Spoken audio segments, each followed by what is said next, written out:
환자 트래픽 중에 그 인지가 중요하다고 생각하세요? 아니면 잠깐만요. 그렇게 얘기할게요. 결론부터 말씀드릴게요. 그냥 하세요. 왜냐하면은 알 수가 없잖아요. 환자분은 원장님이 치과가 어디 있는지. 그래서 인지 관심이라고 했는데, 자, 내가 진료는 되게 잘해, 상담도 잘해, 진단도 잘해. 그다음 우리 치과가 되게 시스템이 잘 돼 있어서 예약 방문 이런 거 되게 잘해, 관리도 잘해, 진료도 잘해. 다 필요 없어요. 알아야지 오잖아요. 근데 나는 신규 치과인데 내가 뭐 아무것도 없어. 그러면 로드 마케팅을 저는 해야 된다 생각해요. 근데 원장님들이 되게 잘못 알고 있는 게 1,000만 원씩 태워갖고 이 인지를 시켜놓으면 내 치과 잘 될 거라 생각하거든요. 그래서 저는 제가 개원할 때 그랬어요. 저는 이런 개념이 없었다 보니까 내가 돈 1,000만 원씩 태워서 1억을 6개월간 해서 6천만 원을 태웠어. 근데 왜 우리 치과 매출이 이래? 왜 환자들은 이런 진상 환자들만 왜 너 데려와? 너네 업체 왜 일을 그따위로 해? 이런 식으로 바로 피드백이 가거든요. 그게 중요한 게 아니에요. 거기선 자기 할 일 다 한 거예요. 인지를 시켰고 끌고 왔으면 됐어요. 여기서부터는 이제 저희가 해야 되는 영역이죠. 그러니까 여기서부터는 이제 관심, 예약 이런 것들을 병원 내부적으로 다듬어야 되는 거예요. 그런 의미로 저는 로드 마케팅은 돈을 태우는 게 맞다고 하고, 저 같은 경우에는 네이버 블로그를 저 내부 마케팅 직원이 있거든요. 그분이 하고 있고, 지금 AI를 통해서 매일매일 그냥 글쓰기를 하고 있어요. 시간 한 10분 정도고, 병원 안에 있는 사진 하나씩 붙여라 라고 하고, 키워드도 네이버 GPT 이용해서 SEO라고 하거든요. 이제 상단 노출될 수 있는 키워드를 네가 뽑아 하면 그냥 5초 만에 다 뽑아요, GPT가. 일단 그런 식으로 컨텐츠를 생산을 하고 있는데, 그 신고라는 게 뭐냐면은 이게 보건소에서 하는 게 아니에요. 누군가 찌르는 거예요. 옆에서 다른 업체라나 다른 이제 어떤 이제 불특정 이제 어떤 분들이 이렇게 신고를 해서 그거를 신고하면 그냥 내리면 돼요. 저 같은 경우는 신고 한번 들어왔거든요. 들어오자마자 글 다 내렸어요. 그런데 이게 시간 지나면 또 잠잠해지고 다시 또 막 올리면 됩니다. 무슨 말이냐면은 정부에서 정했고 어떤 그런 그 불법 광고를 전담하는 보건소 직원이 있어서 24시간 상주하면서 이렇게 이 통제를 하는 우리 교통경찰처럼 있는 게 아니고요. 누가 신고를 하면 보건소 직원 귀찮아하면서 이거 또 들어왔네 하면서 저희 치과에 오는 거예요. 원장님 그 신고 들어왔으니까 내리세요. 네, 알겠습니다. 내리면 이제 그 다음에 또 신고를 안 하겠죠? 그럼 이제 그 다음 다시 또 시작하고 그런 식으로 하는 겁니다. 이게 시류가 그렇게 흘러간 거예요. 저도 몰랐거든요. 제가 신고 당하기까지. 뭔가 보건소에 직원이 딱 있고 그 사람이 탁탁탁탁 해서 안 되면 이렇게 한 줄 알았는데 그게 아니에요. 그래서 그게 유행이었거든요. 지금 이제 끝물이에요. 일단 제 지역에서는. 아니요. 보건소 얘기하는데 안 듣잖아요? 그럼 그때부터 이게 정책이 아니고요. 사람 대 사람이에요. 그러니까 보건소에 이제 주무관이 그러니까 한 30살 여자 그냥 직원이 있는 거예요. 신고 들어왔는데 얘기를 했는데 말을 자꾸 안 듣잖아요. 그럼 여기도 짜증나요. 그럼 그때부터 서로 피곤해져요. 그러니까 얘기를 하면 바로 그냥 네, 알겠습니다 하고 바로 내리고요. 그렇게 해야지, 좋게 해야지, 그렇게 잘 되지. 일례로 제 선배 같은 경우는 이런 근무 되게 못 견뎌하는 사람이 있거든요. 원리 원칙이라 나는 정이고, 나는 내가 키워드 잘못한 건데 뭐야 하는데 막 뻗탱기니까 서로 피곤해지는 거야. 그러니까 여기 보건소 직원도 자꾸 이렇게 뭐 하고, 그래서 마약류 관리도 한번 들어가고, 검사도 한번 가고, 약간 그런 식으로 흘러갔습니다. 그래서 결국 좋은 게 좋은 거예요. 하나만 말씀드리자면요. 블로그 글쓰기. 그게 최고입니다. 무슨 말이냐면 AI 양산형 시대이기 때문에 컨텐츠가 정말 많거든요. 그런데 이게 결국엔 브랜딩을 해야 돼요. 이게 시대가 많이 바뀌었는 게 내가 어떤 강남역의 1번 출구 앞에 대문짝만한 제일 좋은 입지에 내가 개원한다 내 치과가 잘 되지 않습니다. 시대가 많이 바뀌었어요. 무슨 말이냐면은 브랜딩이 중요한 시대예요. 무슨 말이냐면 브랜딩이라는 건 뭐냐면은 내가 알고 있는 나의 모습을 남이 알게 하는 게 브랜딩입니다. 그러니까 무슨 말이냐면 성민재가 생각하는 성민재 모습, 성민재는 수술을 되게 잘하고 그다음 환자한테 되게 진심 어리게 잘하는 사람이라고 저는 그렇게 저를 생각하고 있어요. 그런데 내가 그런 생각 뭐예요? 환자분들이 내가 그런 사람인 걸 알아야 되잖아요. 그러니까 내가 알고 있는 나의 모습을 남이 알 수 있게 알리는 게 브랜딩이고, 이 브랜딩을 하는 데서 중요한 게 뭐냐면 첫 번째는 꾸준함이에요. 그러니까 예를 들어서 원장님께서 지금 페이라고 하셨잖아요. 예를 들어서 10년 후에 원장님이 개원을 하세요. 근데 원장님이 지금부터 블로그 글을 썼어. 10년간. 뭔가 꾸준히 나는 환자를 위하고 나는 임상이 진심이고 나는 지금도 이렇게 와서 엔도 위주로 들으면서 이런 1,500만 짜리 장비를 내 동기들은 아무도 신경 안 쓰는 나는 이런 거 관심이 없고 나는 하는 사람이야. 그거 해보니까 너무 재밌어. 엔도의 플라즈마로 해서 살균도 좋대. 이런 거를 블로그 포스팅을 해놔요. 그런 것들이 누적이 돼. 그런데 원장이 거기에 개원을 해. 그리고 원장님의 그 블로그를 올려놔. 그러면 환자분들이 보면은 저라면은 원장님께 치료받겠어요. 10년간 그렇게 해오신 원장님이니까. 그런 데서 구매력이 나오는 거거든요. 그래서 당연히 임상도 열심히 하고 경영대 공부 다 하는 게 좋은데 그냥 블로그 글을 썼으면 하고요. 또 하나의 장점이 뭐냐면 저는 수많은 원장님들하고 뭐 경영에 대해서 이야기하는데 결국 본질은 뭐냐면 내 이야기를 해야 돼요. 솔직한 내 이야기. 내가 어떤 사람인지를 근데 그거를 메타인지라고 하거든요. 내가 어떤 사람인지 나 잘 몰라요. 왜냐하면은 글을 안 써봐서 생각을 안 해봐서 그렇거든요. 근데 블로그 글쓰기를 하다 보면은 내가 어떤 사람인지 메타인지가 되고 내가 쓴 이 조잡하고 이 부끄러운 글들 있잖아요. 그런 것들을 내가 들여다보면서 아 나는 이런 사람이구나 알게 돼요. 그러면서 자기 자신이 브랜딩이 되는 거고 자기 자신을 알게 되는 거고 그러다 보면 진짜 내 모습을 찾으면은 그걸 꾸준하게 할 수 있어요. 그렇게 하면은 일주일에 한 2, 3일만 일하고도 돈을 한 2, 3천만 원 벌 수 있는 그런 삶이 저는 이루어질 거라 생각하고 저도 그렇게 하고 있습니다. 사실 저도 얼마 안 됐어요. 그렇게 한 2년쯤 됐습니다. 저 엔드웨이즈 세미나 하는 거 있잖아요. 그 포스터 나왔잖아요. 그거 저희 병원에 붙여놨어요. 이런 거고 이런 건 이제 제가 여기 하니까 그런 건데 그거 아니면 뭐냐면은 제가 제대로 경영 공부 안 할 때는 왜 사기꾼 같은 그런 글들이 있잖아요. 뭐냐면은 저는 어려서부터 치과에 대해서 되게 좋아했고 10살 때 기억이 있습니다. 저는 패드랩에 묶여서 울면서 알을 벌려서 치료를 했던 기억이 있습니다. 그래서 저는 그런 기억을 가지고 지금도 환자분들한테 저예라고 생각하고 하고 있습니다. 뭐 이런 식으로 글 쓰는 거 있잖아요. 그런 스토리텔링이 좀 필요하다고 봐요. 근데 그거를 거짓되게 쓰면은 당연히 나도 그 말이 잘 안 나오고 문장에 설득력이 없거든요. 근데 저는 이제 좀 생각이 바뀐 게 경영이라든가 이런 공부를 하다 보니까 그분들이 그런 걸 쓰는 게 사기가 아니에요. 진짜 자기 이야기를 쓰는 거야. 그러니까 그게 진정성이 있는 거고 열에 10분이 다 그걸 진정성 안 느껴도 돼. 열에 8분은 그걸 가지고 사기라고 느껴도 돼. 근데 반대로 열에 한두 분은 와 여기 진짜 그러네? 하면은 마음이 열리고요. 내적 친밀감이 생겨요. 내적 친밀감이 생기면 뭔가 모르게 친해지는 것 같고 뭔가 모르게 내 지갑을 열어요. 그래서 저는 제 치과에다 뭘 썼냐면 저희 치과의 미션, 비전, 핵심같이 썼는데 저희 치과는 정성플러스 치과는 환자분들에게 최고의 진료 경험을 선사하고 치아로 담아 사람을 치료합니다 라는 사명이 있고 정성플러스 치과를 브랜드 IT 기업으로 만들고 싶습니다. 그래서 저희 치과의 핵심 가치는 성장, 소통, 행복, 전문성, 성실입니다 라는 거를 일단 써붙여 놓고 저는 경상북도 경산 출신이거든요. 그래서 저는 어머니, 아버지가 이렇게 되게 순박하신 분이고 제 위로 9살 많은 형이 있고 저는 어렸을 때 실제로 저는 전혀 안 아팠는데 아말감 치료를 받는데 치료 받으면서 안 아팠거든요. 근데 그게 너무 무서웠어요. 윙 하는 소리도 무섭고 그래서 그랬던 기억이 있다면 전 그것만 썼어요 그냥. 근데 그런 걸 쓴 것만으로도 환자분들 그걸 읽으면서 어떻게 되냐면 환자분들 입장에서 뭐냐면 치과라는 데 되게 무서운 데예요. 아플까봐 무섭고 돈이 많이 들까봐 무섭고 치료하면서 나를 계속 책임져 줄까봐 무섭고 그런 불안감이 가득한 곳이거든요. 그런데 그런 진짜 저는 100% 솔직하게 쓴 거거든요. 그런 제 솔직한 글을 쓴 거를 보면은 지갑을 열게 돼요. 그래서 원장님께서 그냥 본인 스토리를 저는 이런 생각하고 있습니다. 가끔은 저도 그냥 힘든데 돈 많이 벌고 싶긴 한데 그래도 좀 치과 의사로서 저는 제가 진료 잘했으면 저는 기뻐요. 그리고 환자분 저한테 고맙다고 얘기하면 저는 그때 즐겁습니다.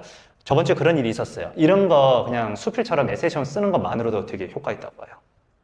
네, 지금 저 인스타에도 하고 유튜브에도 하고 저 다 올리고 있어요. 내부에는 사실 제가 하고 싶은 건데 세로형 TV를 하나 사서 거기다 그 세로형 쇼츠를 계속 좀 틀고 싶긴 한데 아직 하지는 않았고요. 엔도비전 제가 환자한테 계속 이렇게 얘기를 하죠. 1,500만짜리라고. 1,500만짜리 계속 이야기를 하고 좀 그런 식으로 하고 있습니다. 그러니까 제가 이사님 저희 팜플렛 저 없던데 저거 주세요. 예, 엔도비전 그 홍보. 예. 그게 네이버 블로그나 이런 데 보면 이미 돈을 많이 태우는 업체들은, 치과들은 이거 상위 2.5%의 뭐 장비입니다 라는 식으로 포스팅 많이 하더라고요. 그래서 저는 아직 손품도 아직 못 팔았고 이제 그걸 또 할 여력이 없어서 안 했는데 좀 그렇게 하면 너무 좋지 않을까 생각합니다. 솔직하게 얘기를 하는 거예요.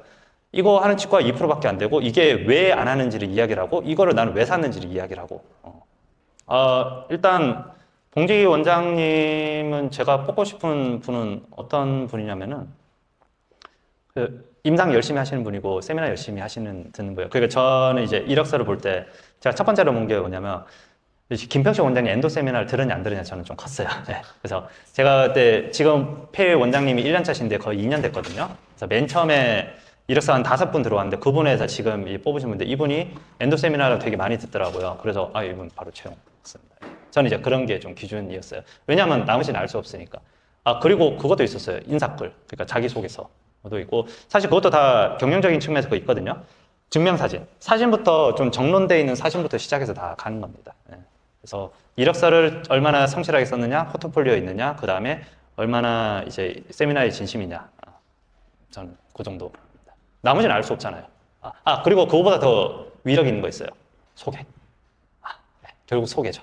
내 아는 사람이, 뭐 예를 들어 강희정 원장이, 그 친구 괜찮더라 써 하면 전 바로 쓸 거예요.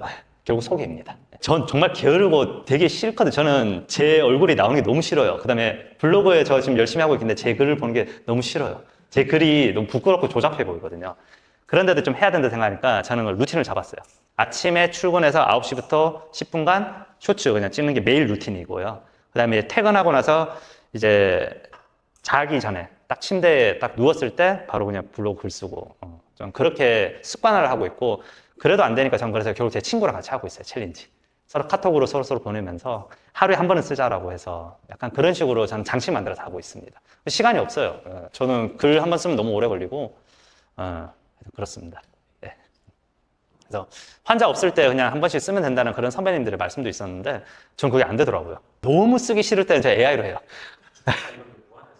주제도 AI한테 뽑으라고 하면 돼요. 근데 그런 글은 제가 봐도 별로예요. 그러니까 안 읽혀지고 이제 티가 나거든요. 그것도 사실 근데 여러 가지 팁이 있는 게, 프롬프트를 되게 잘 먹이면은 진짜 내가 쓴 것처럼 쓸 수 있어요.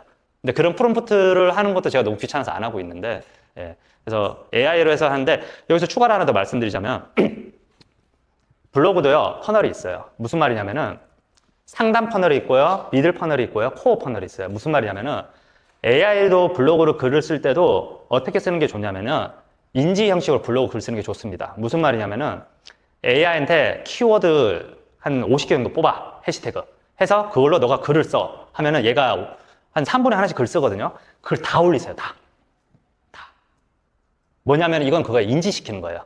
정성 플러스 치과라는 키워드 항상 가운데 넣고, 정성 플러스 치과 엔도, 정성 플러스 치과 발시, 정성 플러스 치과 사랑니, 정성 플러스 치과 턱관절, 이런 식으로 막 글을 쓰는 거예요. 광고성으로, 전단지성으로. 물론 그 안에 있는 내용이 맞는 내용이야겠죠. 턱관절이 아플 때는 치과 가세요, 이런 내용으로. 그렇게 해서 막 양산형으로 글을 써요. 그러면은 사람들이 보고 내 블로그 일단 오겠죠. 오면 이제 여기서부터 그건 거예요. 여기서 내 이제 진료, 저번 주에는 이런 진료를 했습니다, 이런 케이스가 있었습니다, 그래서 심리 보초를 했고 이래서 이래 했습니다, 이런 글을 쓰는 거예요. 그리고 마지막이 뭐냐면은 그 코어, 나는 어떤 마인드로 어떤 진료를 하고 있다는 본인의 철학에 대해서 쓰는 거예요. 그러니까 저는 경상북도 경산시에 태어났고 이남의 막내고, 저는 와이프가 있고 아들이 있습니다. 저는 뭐 그래도 진료를 할 때 너무 스트레스 받고 뭐 하는데 그래도 환자분들이 웃어줄 때 저는 그래 기쁩니다, 이런 내용 쓰면은 환자분이 블로그에 있는지를 알기 위해서 광고성에 온 거 알았죠? 그 다음에 진료한 거 알았죠? 진료한 거 알겠는데 잘하는지 모르는지 모르겠는데 안 친해. 다른 잘하는 원장님들 많잖아요. 그러니까 다른 대단하신 원장님들 많잖아요. 임상 케이스. 그런 걸랑 비교하면 약간 애매한 것 같아. 네? 성민자가 어떤 사람인지를 내적 친밀감을 줄 수 있는 코어형 글을 쓰면은 환자분이 오게 된다는 거예요. 약간 그래서 그냥 블로그도 이런 식으로 전략적으로 하면 됩니다. 이건 제 머릿속에 나온 건 아니고 경영 수업에서 들은 겁니다. 그래서 어느 정도 저는 맞다고 생각해요. 많이 맞다고 생각합니다. 장면은 되게 많은데 일단 저는 그거 좀 퀵슬립, 이제 무통 맞추기가 되게 좋더라고요. 그 다음에 그거 니들 없는 거 이번에 샀거든요. 바늘 없는, 사놓고 아직 한 번도 못 썼어요. 못 썼는데 이거 하는 게 의미가 있죠. 왜 샀는지를 얘기를 하는 거야. 저희 치과는 환자분들이 안 아픈 거에 좀 많이 신경을 씁니다 라는 식으로 해서 그렇게 또 포스팅을 할 수 있고 알릴 수가 있고 홍보를 할 수 있으니까, 그런 의미로 저는 그 바늘 없는 주사기, 그 이름 뭐였죠? 제가 이사님한테 샀군요. 그래서 저는 그게 저는 좋다고 생각합니다. 이게 그러니까 뭐냐면은 우리는 다 경영자잖아요, 리더잖아요.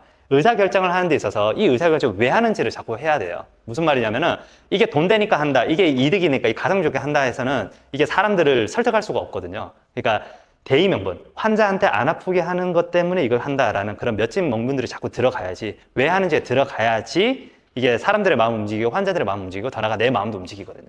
그래서 저는 그런 의미로 무통 맞추기가 참 좋다고 생각합니다. 그거 말고 또 하나 있는데 많거든요. 홈덴 서비스도 저는 되게 좋다고 봐요. 홈덴이 뭐냐면 홈덴도 그렇고 파노라마 있거든요. 그 AI 파노라마, 그거 되게 전 좋다고 생각해요. 그 이름 뭐더라? 하여튼 그 차보면 나오는데, 그게 서비스가 뭐냐면은 홈덴이나 그 파노라마 AI 있잖아요. 그 두 개가 다 되게 좋은 게 뭐냐면은 환자분들은 일단은 아직까지는 치과가 눈탱이 치는 곳이라 그런 인식이 있어요. 신뢰와 의구심 사이에 그게 있거든요. 그거를 의사인 내가 아무리 얘기를 해도 그걸로 잘 안 먹히니까 AI로 분석을 한 거예요. 파노라마를 받고 AI로 봤는데 이거 우식이 있어 없어 있어 없어. 그다음에 이건 뭐 해야 돼? 엔도 해야 돼. 그다음에 홈대는 뭐냐면은 사진은 임상사진 찍잖아요. 임상사진은 또 진단을 내려줘요. 그러니까 그거 두 개의 조합을 가지고 진단을 내리면은 되게 좋은 저는 장비라서 제가 그거를 계속 결제만 해놓고 지금 아직 도입은 안 하고 있거든요. 그래서 저는 그거는 되게 추천드립니다. 개원하고 한 2, 3주 정도 됐는데 환자가 너무 없는 거예요. 제가 막 체어 7대 막 이렇게 신규로 해갖고 했는데 환자는 안 오고 로드 마케팅은 매달 1,000만 원씩 태웠거든요. 로드 마케팅 하는 데가 있거든요. 매달 1,000만 원씩을 태워요. 그러면 그 선생님, 그 직원들이 한 3, 4명 정도 나가서 밖에 나가서 이렇게 뭐 물티슈나 막 이런 것도 하고 아니면 식당 가서 이렇게 하는데 그렇게 제가 1,000만 원씩 해서 했는데도 맨 처음에 안 되는 거예요. 그래서 어떡하지 하고 있었는데 저희 실장님하고 그때 오픈 멤버들이 원장님 저희 나가서 휴지 돌릴게요 하면서 막 나가서 막 휴지 돌리고 칫솔 돌리면서 그 실제로 환자분 한 분 와서 임플란트도 심고 그랬었거든요.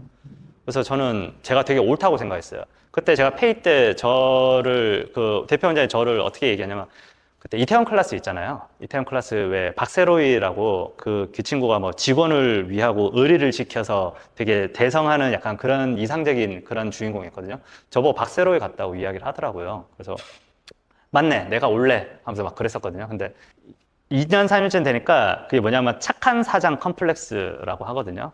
남한테 안 좋은 이야기를 안 하려고 하고 좋은 이야기만 하려고 하고 나한테 잘해주는 사람한테 잘하려고 하고 하다 보니까 이렇게 이제 점점 중심이 흐트러지고 그 저한테 되게 잘해줬던 총괄실장이라는 사람이 저한테 너무 헌신적으로 정말 잘했거든요. 근데 그렇게 되니까 점점 휘둘리는 거예요. 그러니까 이 실장님이 이게 맞다고 실장님이 마음에 안 드는 직원이 있으면 그 직원을 내쳐야 되고 그 실장님이 생각할 때 이렇게 해야 된다고 하면 그 말대로 좀 따라가야 되고 막 그렇게 되는 거예요. 경영의 방향이 점점 틀어지더니 중심이 안 잡혀요. 그래서 이제 한 3, 4년쯤 돼서 작별을 하고 그 다음에 이제 했습니다. 제가 관심 있는 영역이 조직 문화하고 경영이거든요. 임상적으로 열심히 하는 건 당연히 기본인데 사실 제가 생각할 때 꼭지점이라고 하는 게 뭐냐면은 우리가 진료는 정말 잘하는데 돈을 많이 못 버는 분들이 있고 정말 이제 환자들 되게 위하고 되게 열심히 잘하시는 분들인데 또 돈을 많이 못 버는 분들이 있어요. 그래서 생각해보면 저는 돈을 한 네트로 해서 뭐 5천, 6천, 뭐 8천 이 정도 가져가고 싶은데 그렇게 하려면은 임상만 해서는 안 되더라고요. 그러니까 경영을 하면은 이게 잘 되겠다 싶은 거예요. 근데 그렇다고 제가 덤핑을 치고 싶지는 않거든요. 저희 병원에 저는 임플란트를 89만 원, 99만 원, 110만 원, 150만 원 이렇게 받고 있습니다. 150만 원은 스트라우먼인데 아직 2개밖에 못 씌운 것 같거든요. 저희 어머니. 그래서 여기서 매출이 떨어지고 하니까 69만 원, 59만 원 내릴까 했는데 그러기도 애매해요. 요즘은 49만 원 뭐 이렇게 한다고 해서 티도 안 나고 그것도 뭐 되지도 않고 그리고 경영에 대해서 좀 공부를 하면요. 그거 되게 위험한 전략이에요. 이게 우리가 원가를 쭉 따져보면은 임플란트 하나에 그냥 이제 단가가 20만 원쯤이라고 보면 되거든요. 그러면은 내가 10만 원을 벌려면은 그 영업이익을 하나당 5만 원을 치면 2개를 심어야 되잖아요. 근데 똑같이 내가 10만 원을 벌려고 한다면은 그냥 임플란트 하나의 단가를 5만 원만 올려버리면은 그 하나만 심어도 되는데 그거 안 하려면 뭐 20개씩 심어야 되고 그런 식으로 계산이 나오거든요. 참고로 저는 이제 치과를 이제 아무것도 없이 이제 저도 했는데 지금은 이제 월 매출 저 1억 9천 정도 하고 있고요. 제 매출이 떨어졌을 때는 한 1억 한 3천 정도 갔거든요. 매출이 1억 2천 정도까지 갔구나. 그때는 이제 적자였어요, 적자로 한 6개월 정도 갔다가 제가 아까 말씀드린 저랑 완전 환상의 공업 때 실장님 있잖아요. 그분이 나갔어요. 나가고 나서 계속 매출이 그러다가 저 혼자 힘으로 끌어올렸습니다. 그 중에서 제가 본질적으로 찾은 거는 결국 미션, 비전, 핵심 가치라고 생각을 하거든요.